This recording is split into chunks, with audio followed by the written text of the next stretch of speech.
I'm most worried about what's happening to culture in our country. I've noticed that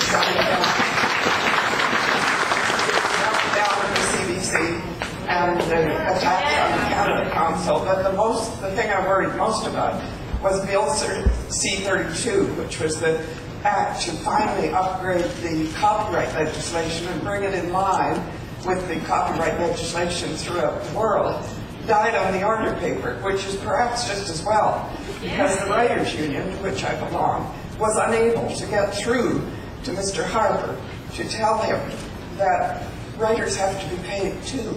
I mean, I realize it's a balancing act, but the way that deal was constructed, we would be like the famous thing where you feed the horse the oats and we get what comes out the other side. Well, thank you for that question. We're in the same union. I am. I was a writer for 18 years, lived without a safety net, and I tell you that for a reason, which is that I've lived the life where you depend on your copyrights.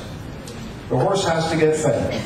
The horse definitely has to get fed, and the country's the better for it. We have some of the greatest writers in the world.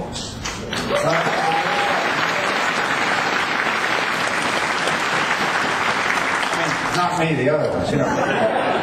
But the point here is a serious one.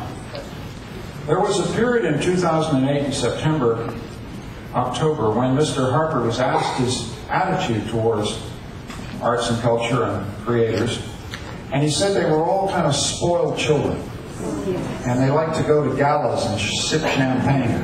And I thought, boy, that isn't the life I led. What was I missing? Non, il disait, M. Harper, que tous les artistes, tous les créateurs étaient des enfants gâtés, qui allaient au gala, tout ça. And there was something there that really caught a nerve. It really made people angry. Ça fâchait le Québec pour de bonnes raisons.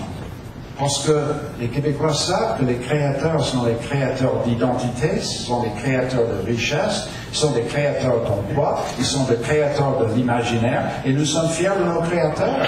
Il n'a pas compris. Il n'a pas compris.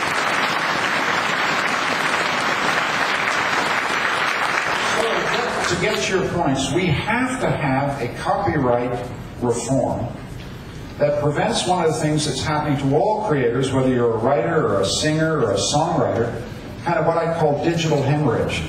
The downloads it's just killing the creators. Some small bands have to perform, 300 nights a year just to survive. In the old days, they had from their CDs and stuff they could survive. Well, we've got to fix that. We've got to provide stable new copyright regime that provides compensation for the people who do produce the stuff that we all love and enjoy. That's number one. Two, we've got to provide stable long-term funding for the CBC.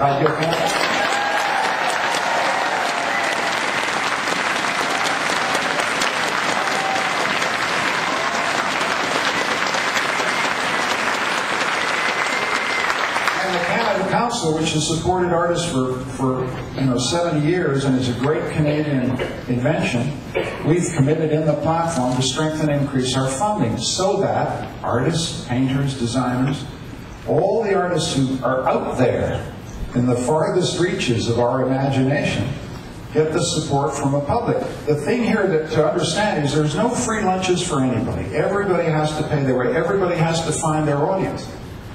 I was a writer, and I had to find my audience. I had to pay my way. But a smart society, an imaginative society, a society that has its own interested future, will always invest in creative artists. And when we do, we are all stronger as a country. So I thank you for your work.